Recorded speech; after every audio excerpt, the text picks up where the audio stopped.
अतिक्रांत बयसरे भी थकी जाइनी मनोबल से टाई टाई खरारे चलचंचल से हाथ पाद सीना काम करूनी हेले मन भितर भरी रही असीमित आशा।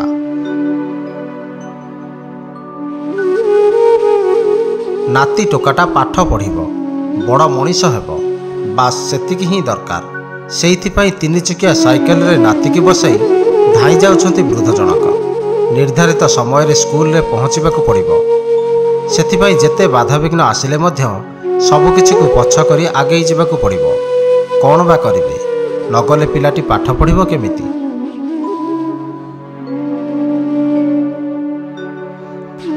हाँ आज्ञा एमती प्रतिदिन नाती देवाकू नहीं स्कूल नेबा आनिबा करिथांती वृद्ध जनक। आउ सेही मौसा को पचारिबारु से बखाणी थिले तांको दुख जंत्रणार यात्रा। हाँ कौन है जे आपनकर लेपुरसी लोक आ कोन केमती कौन ये नाती केमती कौन नौ ये गाड़ी 3 चकिया गाड़ी नौची फिर आनुची सत्या आलू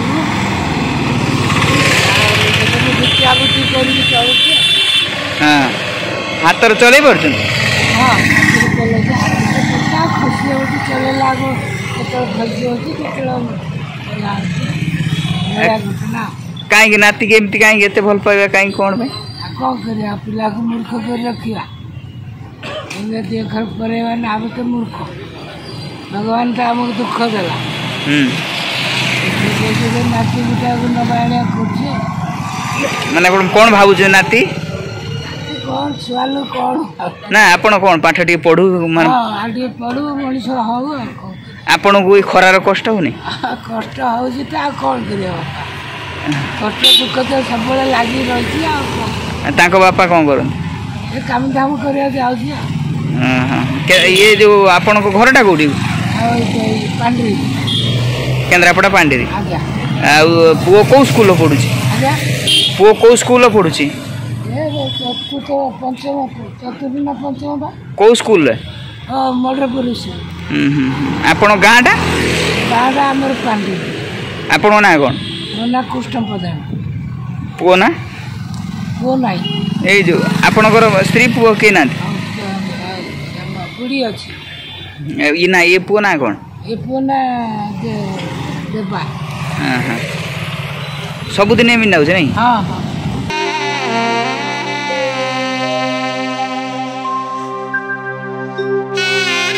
ए मौसा का नाँ हेउछि कृष्ण प्रधान। घर केन्द्रापड़ा पांडेरी ग्राम रे बयस 70 टपिलानी। हाथ पादरे लेप्रोसी होइछि। निजे मध्य 2 अक्षर पाठ पढ़ी नाहांती किंतु नाती टोकाटा पाठ पढ़ी बड़ मनीषटीए हेउ एहा ही तांकर इच्छा। देबार बापा दिन मजुरिया सेइथिपाई से समय दे पारंतिनी तेणु जेजेक साथी सबुदिन स्कूल जाए देबा।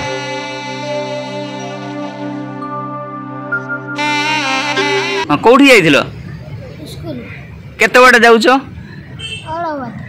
माने कोन जे सब दिन नउछंदी कोन करंती जे घरे छाडंती तमे ए जे गाडर जाउछो किमती लागुछि तुमको बापा कोन करछन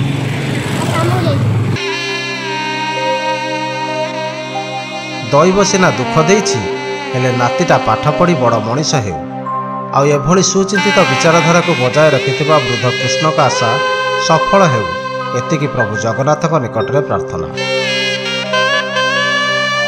ब्यूरो रिपोर्ट उत्कल क्रांति।